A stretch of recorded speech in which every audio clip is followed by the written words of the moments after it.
Hello friends नमस्कार जय जगन्नाथ तूफान टेक एजुकेशन चैनल तरफ आपको स्वागत। देखो आसला बहुत बड़ अपडेट विजु स्वास्थ्य कल्याण योजना बंद हो एवं प्रधानमंत्री नरेंद्र मोदी एवं आम ओडिशार मोहन सरकार तांकु नहीं दुईटी सरकार को नहीं गोटे कार्ड हम जहाँकि गोपबंधु जन आरोग्य योजना बोली आम कही था। गोपबंधु जन आरोग्य योजना गोटे हेल्थ कार्ड हम से ओडिशा एवं भारत में से लागू हम दुईटी सरकार को मिसी गोटे कार्ड हम गोपबंधु जन आरोग्य योजना। विजु स्वास्थ्य कार्ड बंद हो देखो केवट हम सेप्टेम्बर 17 पाखर यह बंद हो।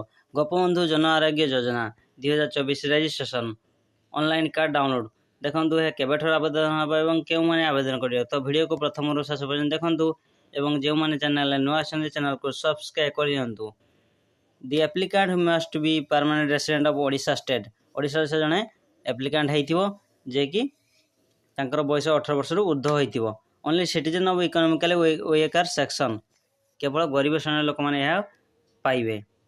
अकाउंट जन आरोग्य योजना गोपबंधु जन आरोग्य योजना देखु केवट आवेदन ना सेप्टेम्बर 17 पाखर यह लागू हो। गोपबंधु जन आरोग्य योजना लॉन्च कर government of Odisha government launch कर बैकवर्ड सपोर्ट देखो अगस्ट आरंभ होता कि सेप्टेम्बर पर्यटन विजु स्वास्थ्य कार्ड संपूर्ण रूप से बंद हो।